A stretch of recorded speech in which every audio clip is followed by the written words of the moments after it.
Então já queria chamar aqui ao palco ele que é apaixonado por contabilidade e professor por natureza, é diretor técnico do grupo Compliance Consultorias Tributárias e mestrando em administração pela Universidade Fernando Pessoa, em Portugal. Então vem para cá, vem para o palco, Marcos Lima.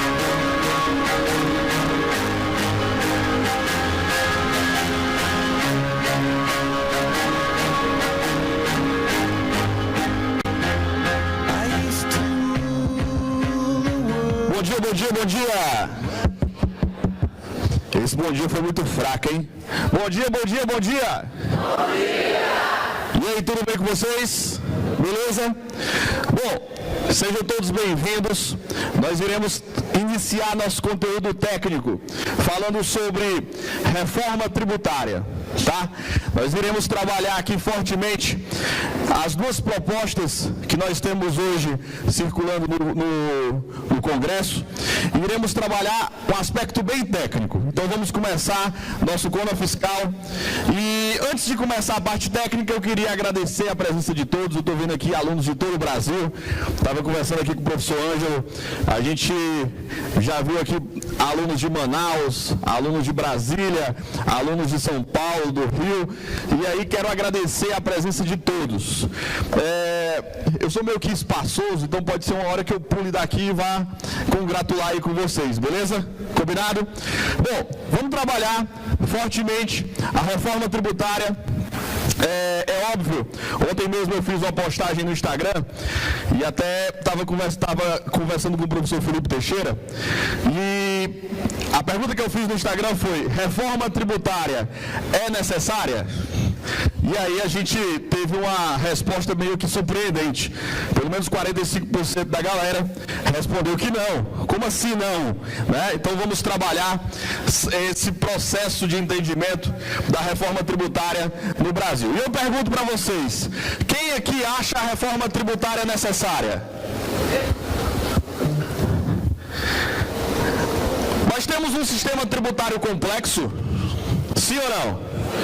Bastante. Então quem é aluno do FAF, do PRCT, do Programa de Recuperação de Crédito Tributário, de formação em analista fiscal, de formação em SPED, já deve ter assistido alguma aula minha naturalmente. Teve um dia que eu estava assistindo, estava dando uma aula em Porto Seguro, a aluna chegou para mim e disse: professor, eu vou dormir com você. Eu, valha meu Deus. Eu sou casado, mulher, pelo amor de Deus. Aí, não, professor, é porque toda noite eu estou assistindo a sua aula e do professor Felipe Guerra. Ah, eu durmo com o Felipe, porque ele é mais bonito do que eu, né? Então, vamos tratar agora sobre reforma tributária. A gente vai discutir como é que estão as propostas, como é que é o cenário econômico tributário brasileiro atualmente, e a gente vai trabalhar fortemente esse aspecto. Bom, quantos tributos existem no Brasil? Marcos, é tanto que eu até perco a condição de contar. Sim, existem estudos que demonstram que aproximadamente existem no Brasil 95 tributos. Meu amigo, 95 tributos é tributo que nem presta. É tributo demais. Mas eu não estou só preso à questão de quantidade. Eu estou preso também à questão da complexidade que é gerada por essa quantidade de tributos. Então a gente tem um seríssimo problema aí. Que problema? Tanto um problema quantitativo como um problema qualitativo. Nós temos aí grandes questões de obrigações acessórias envolvendo essas questões tributárias que são muito complexas, são muito trabalhosas. Você enquanto contador deve ter aí um time de trabalho que você trabalha 25 dias no mês para poder produzir alguma obrigação acessória. Mas a obrigação principal muitas vezes fica esquecida. Então a gente precisa entender e precisa reduzir essa complexidade. Então a gente vai trabalhar com essa possibilidade aqui. Quantos tributos existem no Brasil? Ora, aproximadamente 95. É muita coisa ou não é? Demais, né?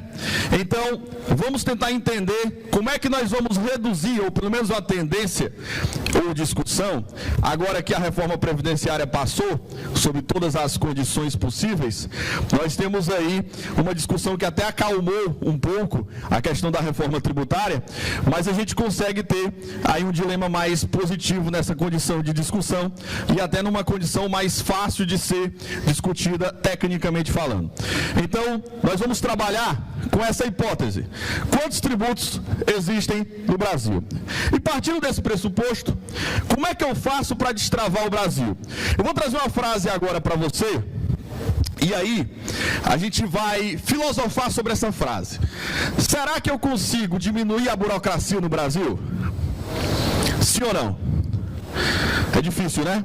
E aí, você concorda, e aí é uma percepção minha, para destravar o Brasil, eu preciso necessariamente reduzir a burocracia. E aí eu trago uma frase de um cara chamado Robert Rothberg, que diz o seguinte: a burocracia alimenta a corrupção. E isso é inevitável. Por quê? Porque quanto mais burocrático é o sistema, mais corrupto ele vai ser.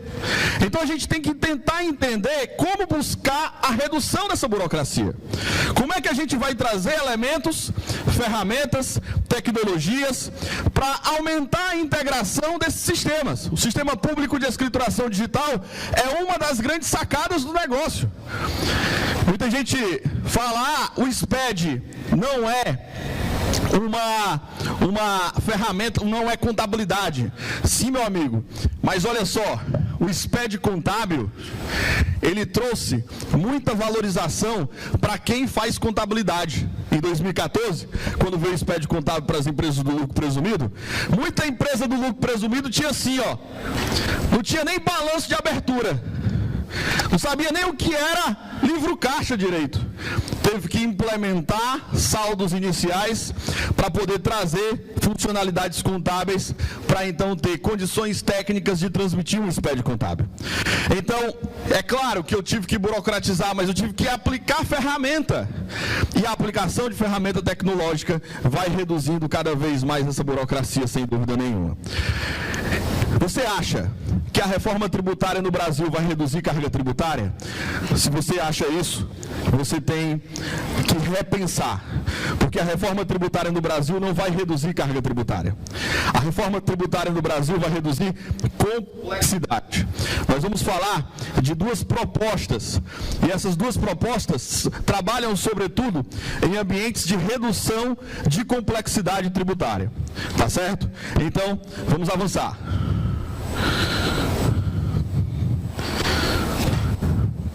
No Brasil, a alta complexidade e as infinitas particularidades são extremas. Extremas mesmo. Nós temos aí várias situações. Por exemplo, você tem um SPED de contribuições com PIS e COFINS. Quando você vai juntar todas as normativas, você tem aproximadamente aí 95 a 100 normas envolvendo esse aspecto tributário. Quando você começa a estudar o ICMS, nem se fala, que isso aqui eu vou tratar à parte. Mas quando você começa a entender os tributos sobre consumo, ou até mesmo a tributação sobre o lucro, você tem seríssimas complexidades e extremas. Quando você vai comparar essas questões tributárias em outro país, você começa a ficar decepcionado. Será que eu devo morar no Brasil mesmo, pelo amor de Deus?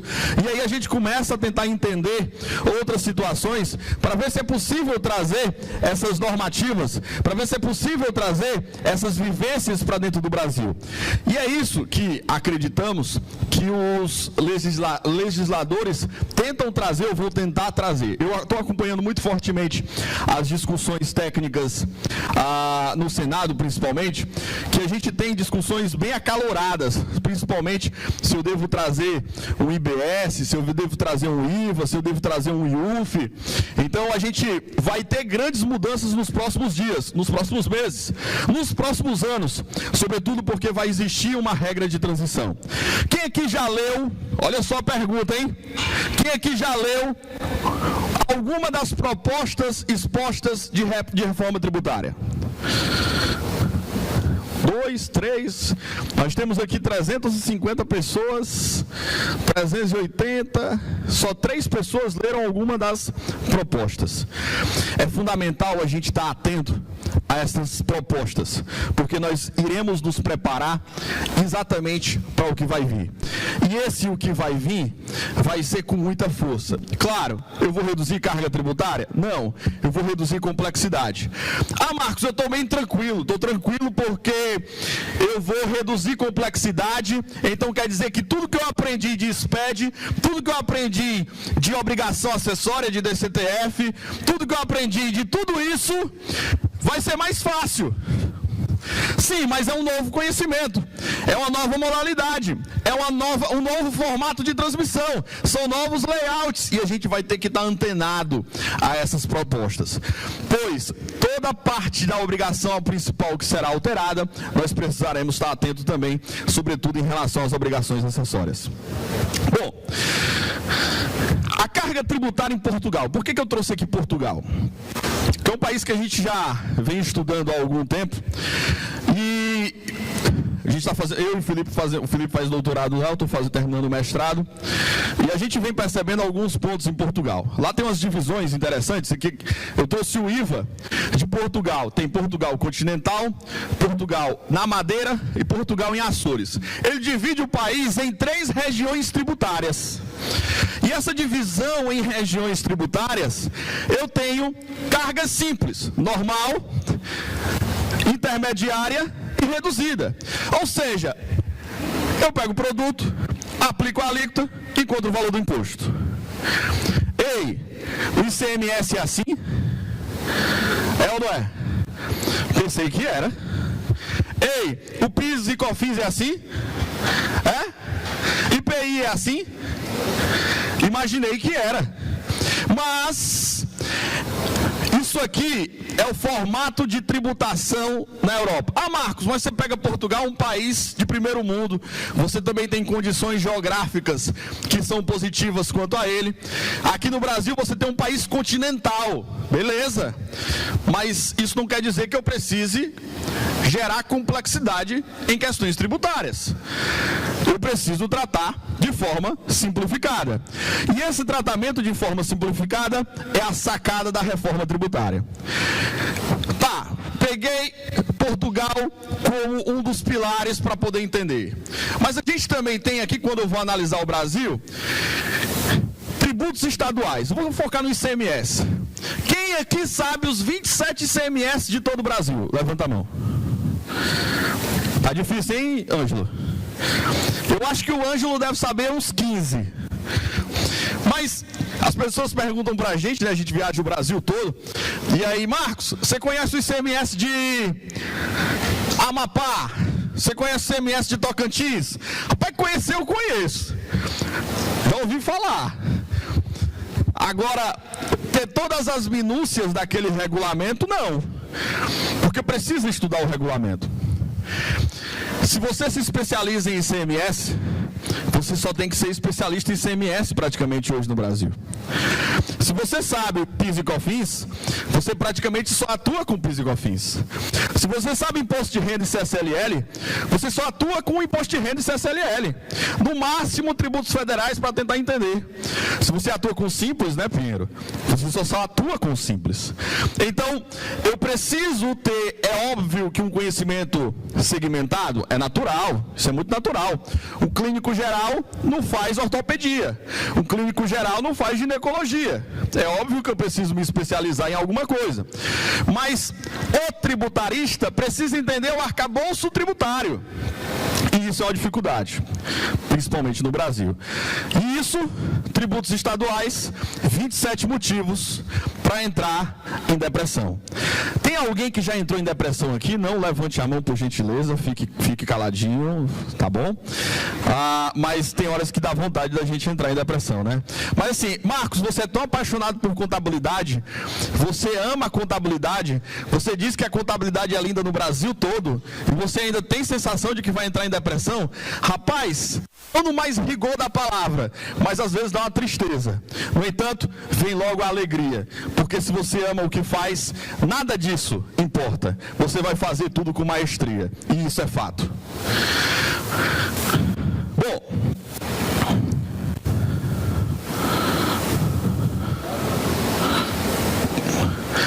quais os problemas do atual formato tributário? O principal deles, que eu considero, é o contencioso tributário. Por quê? Porque o contencioso tributário, ele traz muita insegurança jurídica. Então vamos lá. Quem aqui sabe o que é omissão de entrada e omissão de saída em estoque? Já ouviram falar? Por que os estados, os fiscos estaduais, eles focam em estoque, falando de omissão de entrada e omissão de saída? Por uma razão muito simples. A maioria de todos os produtos em todos os estados são substituição tributária. A maioria desses produtos, sendo então substituição tributária, eles já são recolhidos na fonte. Então, não tem por que o estado ir atrás do ICMS. Se ora, você já tem uma função lá do tributo ser cobrado naquela hora. E aí vem a cobrança do estado via de regra por omissão de entrada e omissão de saída.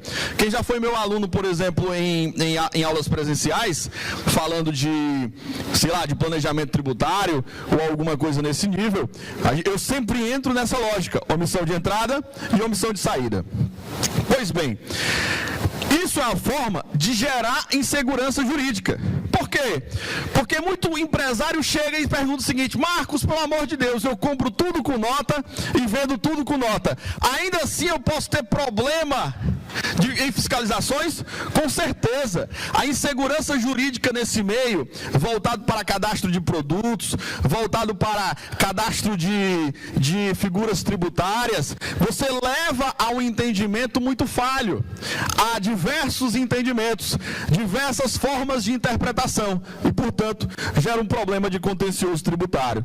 Gera problema de entendimento sobre uma legislação específica. Eu entendo o conceito de insumo de PIS e COFINS assim. Ah, mas eu entendo o conceito de PIS e COFINS dessa forma. Tá, certo. Mas qual é a forma? Qual é o conceito de crédito? Qual é o conceito de insumo? É subjetivo. Quando você trata de subjetividade, principalmente na legislação brasileira tributária, você tem problemas com contencioso tributário.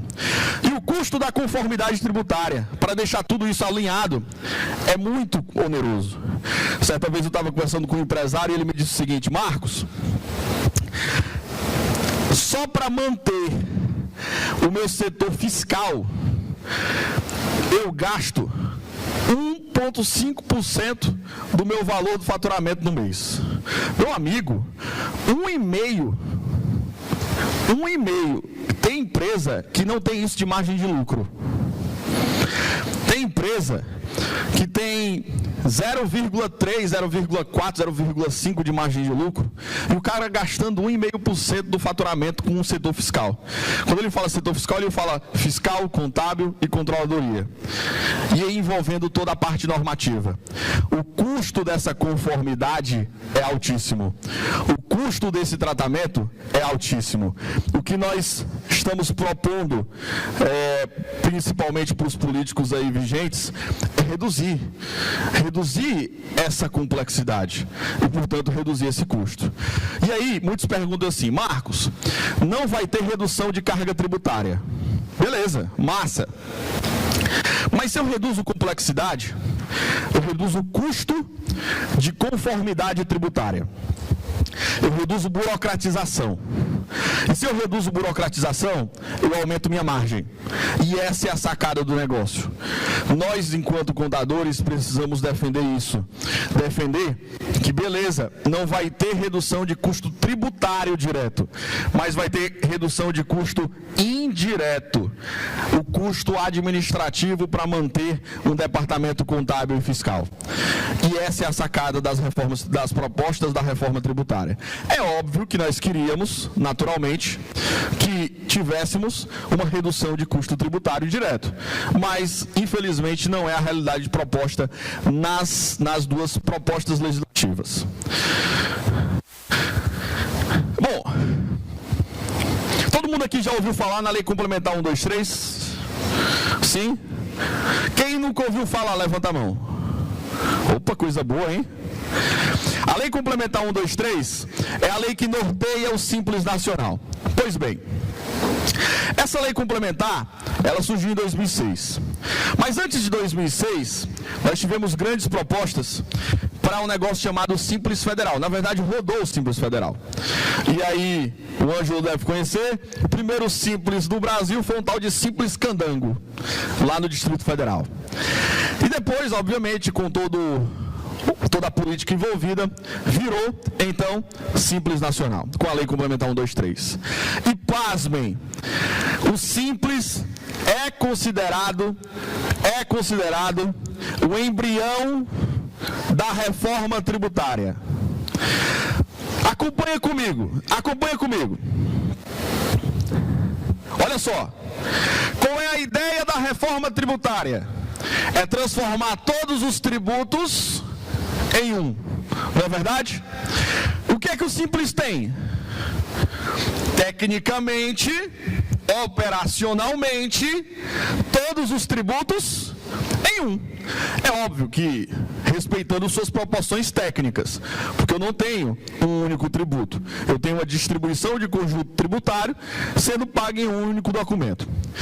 Mas o cálculo em si demonstra isso, a projeção disso demonstra isso. Então, sem dúvida nenhuma, o Simples Nacional, ele foi o embrião da reforma tributária. Agora, você acha o Simples? Não? Quem sabe aqui fazer um cálculo do Simples na mão? Na mão, sem sistema, hein? Sem fortes, sem nada. Sem sistema. Sabe fazer, Pedro? O cálculo do Simples na mão? Sem sistema, tá? Sabe fazer? Quem que é aluno do FAF aqui? Levanta a mão. Aluno do FAF. Aluno do PRCT, do Programa de Recuperação de Crédito. Tem um módulo lá no PRCT, não tem? Você já deve ter assistido. Que é o módulo 2, né? O módulo 2, que é o módulo de Simples Nacional, eu disseco o Simples Nacional todinho. Ensinando você a calcular na mão, ensinando você a calcular numa planilha, ensinando você a calcular em sistema. Marcos, mas calcular esse Simples na mão é necessário? Você só vai jogar a receita do sistema, então tá tudo bem, gera o DAS e manda para o cliente, é isso? Não faça isso, pelo amor de Deus. Você tem que calcular, você tem que validar, você tem que auditar essa informação. Se você não audita, se você não valida, você poderá ter seríssimos problemas. E esse é um dos grandes problemas hoje. É o tratamento de equívocos. Por que a galera ganha dinheiro com recuperação de crédito tributário? Por uma razão simples. Porque houve equívoco tributário na hora do cálculo. E se houve equívoco, vai ter que recuperar crédito. Com a reforma tributária, você diminui essa possibilidade de recuperação, porque você diminui complexidade. Então, sem dúvida nenhuma, o Simples Nacional foi um princípio de reforma tributária. E nós consideramos como um embrião dessa reforma tributária. Tá, Marcos, beleza. Mas quais são as propostas? Bom, as propostas... Eu dei a palestra no Contabilizar, quem esteve no Contabilizar, eu falei de 3 propostas. Só que aqui eu sou obrigado a falar de 2 só. Mas por quê? Por uma razão. O governo, há uma semana e meia, já quase que informou informalmente que não vai apresentar proposta. Vai se adaptar às 2 propostas já inseridas no mercado. Marcos, tudo bem, entendi. Então quer dizer que nós temos aí tramitando com grande possibilidade de passar ou uma ou outra, 50% para cada. Então eu não tenho possibilidade de entender qual a proposta do governo tinha. Até a saída do Marcos Sintra, porque ele estragou a surpresa. Todo mundo sabe quem é o Marcos Sintra? Não? Sim? Era o cara da Receita. Ou seja, ele estava implementando uma ideia que nem o governo achava que era interessante. que era o Imposto Único sobre Operações Financeiras, que eles estavam chamando de IUF. Portanto, essa proposta foi afastada das possibilidades por hora. Pode ser que mude? Pode, mas nas condições que nós temos aí, por hora, são só duas propostas. E o governo, pelo menos é o que indica as conversas, o governo se adaptará a uma delas. E aí, se adaptando a uma delas, ele vai aderir politicamente a uma delas. No entanto, as duas propostas são muito parecidas. A gente vai ver como é que elas funcionam, que tem um período transitório. E aí eu vou apresentar para vocês a filosofia dessas duas propostas. E a gente vai discutir se é interessante, se não é, mas nós vamos entender como é que funciona cada uma delas. Vamos lá. Seguinte, olha só, eu tenho a PEC 45 de 2019, que ele tem um período de transição de 10 anos, e tem uma PEC 110, que tem um período de transição de 5 anos. A PEC do governo, ela não vai ser apresentada. Então nós temos aí duas PECs, a PEC 45 de 2019 e a 110 de 2019. A 45, eu já estava acompanhando ela há algum tempo, ela foi apresentada por um deputado chamado deputado Baleia Rossi. E a 110 foi um bem bolado do Senado, comunado lá pelo presidente do Senado. E eles conseguiram fazer uma mesclagem da 45 com outras teses. Pois bem, o Guedes, em tese, todo mundo sabe quem é o Guedes, né? Gente boa demais, né? O Guedes, pessoal, não estou falando aqui de política, tá? Infelizmente eu tenho que falar de economia. Apesar de ser contador, mas tem que entender. Então, eu sou o tipo do profissional que eu estou antenado 24 horas na ou Band News ou CBN. Ah, Marcos, eu estou no carro, tá na Band News e tá na CBN. Eu até brinco com minha esposa dizendo assim, rapaz, eu já decorei todos os singles das rádios. Todos os 5. Começa a tocar, opa, esse aí eu sei. Eu nem escuto mais Spotify, é direto na rádio de notícia. Mas por quê? Porque a gente precisa entender como é que está o fluxo econômico do negócio. Porque se você não tiver antenado, como é que tu vai conversar com o cliente? Porque o cliente não quer saber, ei, o PIS cumulativo é 0,65% e 3%. Ele não quer saber disso não. Ele quer saber do cenário macro. Ele não quer saber do cenário micro. Então você tem, é óbvio, tem que estar antenado no cenário micro, enquanto contador, enquanto profissional da área tributária, como tem que estar antenado no cenário macro. Porque o cara começa a falar, rapaz, a Bolívia, o cara pediu renúncia. E aí veio uma mulher e assumiu o posto. Será que isso é constitucional? Que peste de Bolívia o quê, rapaz? Tem que conversar.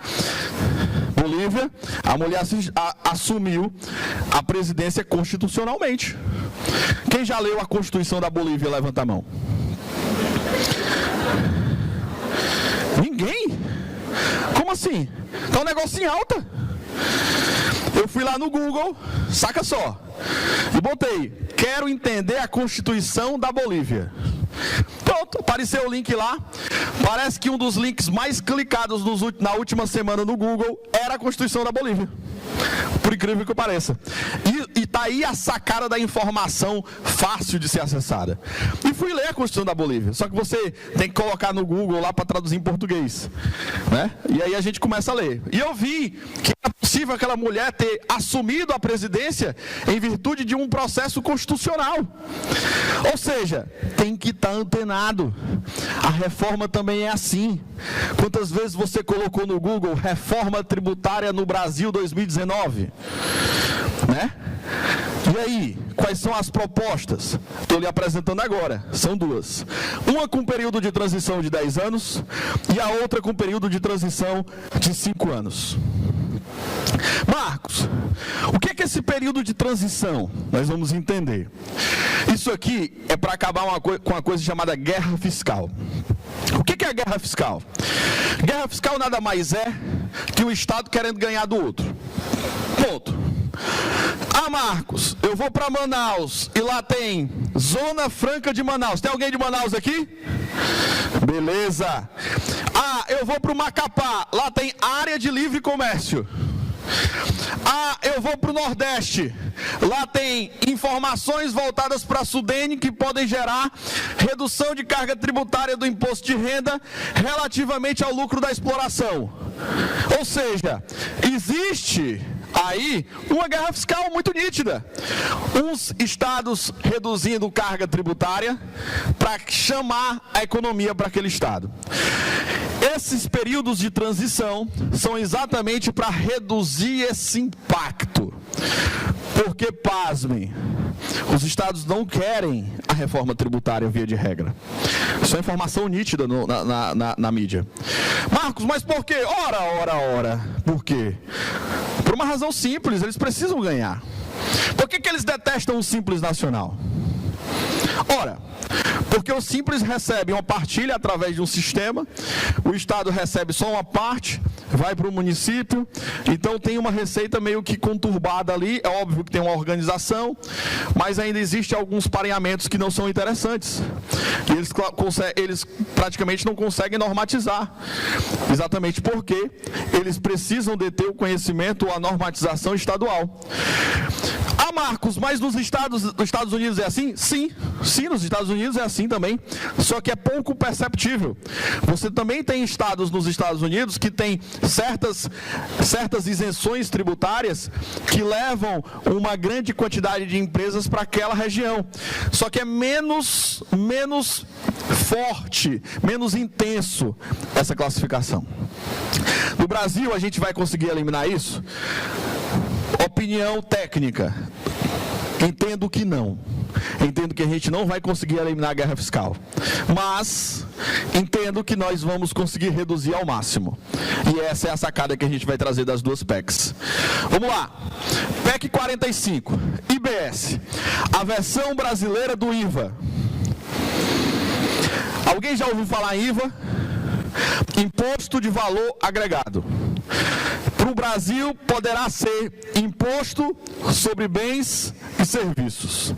O IBS, tratado na PEC 45 do deputado Baleia Rossi, tem essa tratativa técnica, onde eu vou aglomerar todos os tributos em um só. E vocês vão entender quais os tributos.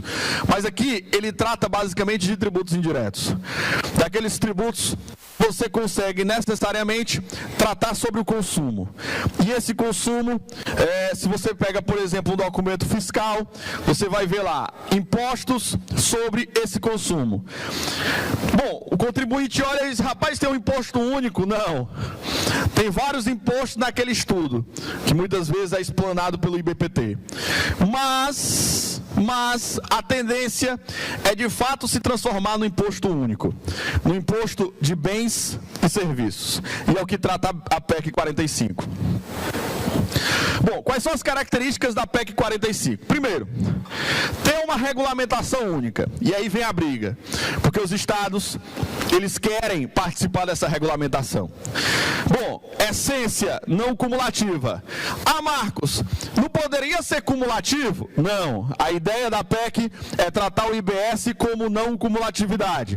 Ou seja, nas aquisições com crédito tributário e nas saídas com débito tributário. Então a tratativa é ser não cumulativa.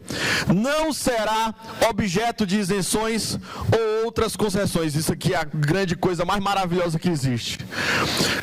O que mata questões tributárias, muitas vezes, são concessões, são isenções.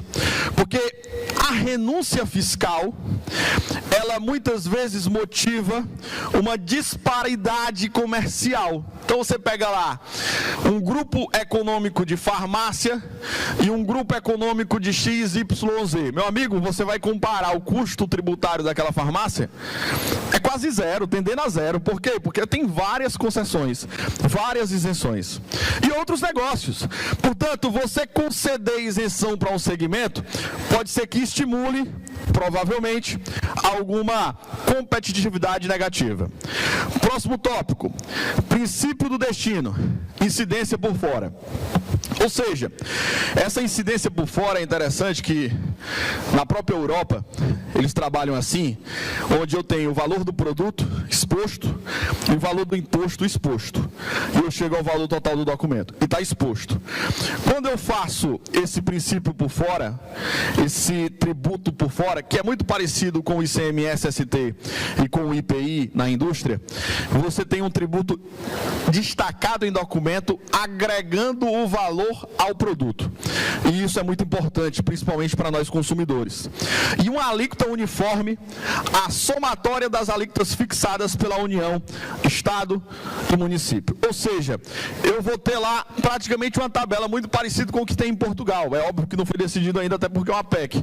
Porque quem vai decidir essa disposição das alíquotas provavelmente vai ser uma lei complementar.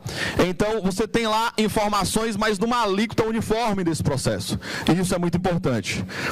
Hoje, você tem alíquotas diferentes para regiões diferentes, para situações diferentes e para empresas diferentes. Ou seja, você tem várias incógnitas nessa equação matemática. No imposto IBS, né, que é o Imposto sobre Bens e Serviços, você provavelmente não terá essas tantas incógnitas. E isso é a grande essência da coisa para tornar o negócio muito mais fácil. Bom, e o que é que ele planeja? Consolidar os principais tributos de consumo. Quais são os principais tributos do consumo?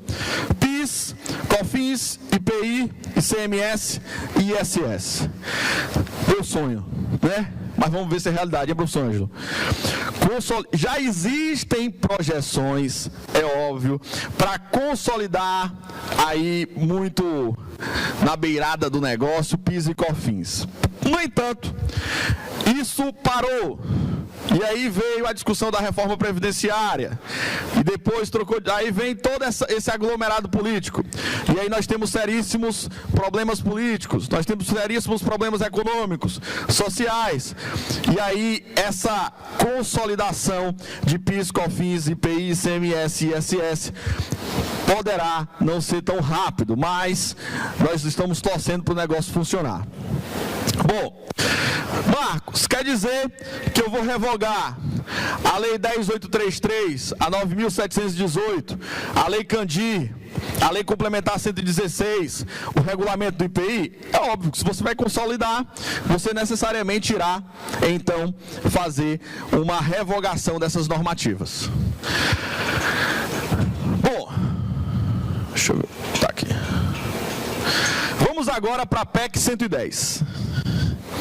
A PEC 110, que foi uma cópia e cola do Senado em relação à proposta do Baleia Rossi, ele não chama de IBS, ele chama de Imposto Único. Alguns estão chamando de IU. Esse Imposto Único, que é tratado pela PEC 110, parece muito suas características com o IBS, só que com algumas pequenas diferenças. Por exemplo, no Simples Nacional, você tem um comitê gestor que trata do aspecto técnico. Não tem isso? Como é o nome desse comitê gestor? Como? CGSN, Comitê Gestor do Simples Nacional. Você tem esse comitê gestor como um norteador técnico operacional. É tanto que você tem, por exemplo, lá as resoluções emitidas pelo comitê gestor. Essas resoluções, a principal delas, Resolução 140, que é a Bíblia do Simples Nacional. Então, você tem esse comitê gestor gerenciando o aspecto operacional tributário. No Imposto Único, você também terá essa característica.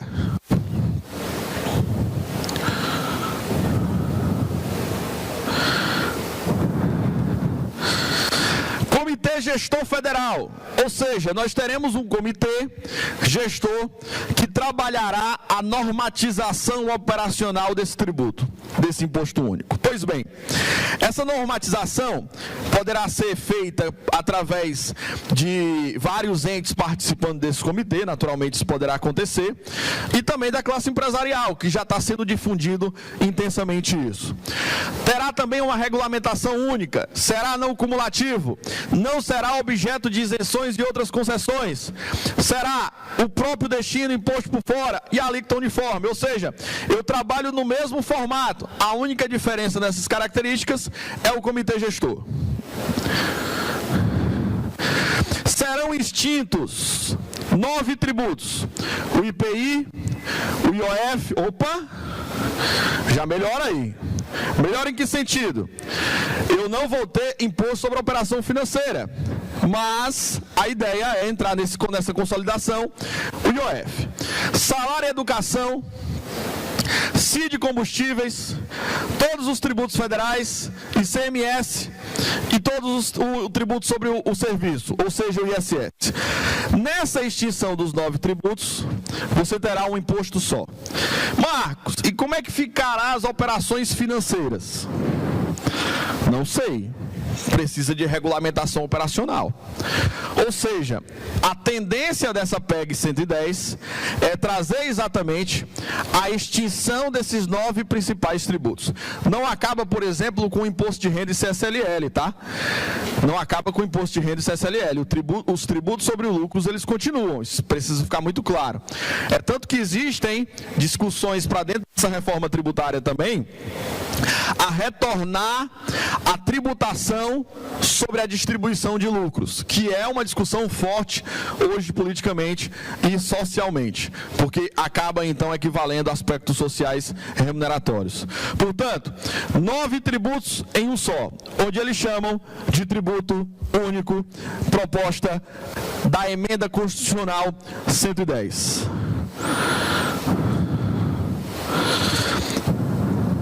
Comitê gestor, e um tópico importante, que é a tributação sobre o dropshipping e redução a zero para alimentos e medicamentos. Ou seja,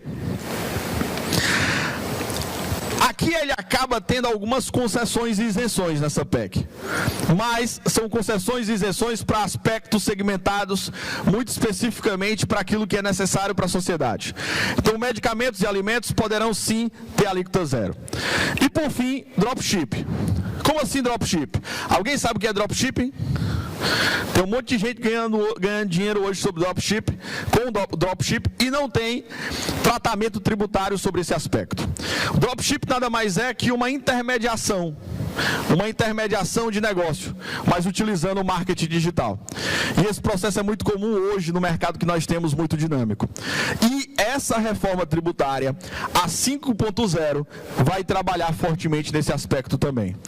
Portanto, o que é que nós precisamos fazer hoje para poder trabalhar a reforma tributária e implantar no nosso processo? Ora, nós precisamos entender como é que vai funcionar esse arcabouço tributário. É óbvio que um arcabouço muito menos complexo e muito mais aliado a um processo tecnológico. Por isso, muitos estão chamando de reforma tributária 5.0. E isso nos traz a possibilidade de fazer processos muito mais refinados, invenções tecnológicas, tratamento robotizado, que é exatamente a nossa lógica voltada para o Congresso de Inteligência Fiscal. Pois bem, e o que temos para hoje? Saudade, é? Não? E com isso, eu finalizo a minha palestra com minha frase célebre: a contabilidade é linda. Muito obrigado, até a próxima. E volto à tarde no painel de recuperação de crédito tributário, hein?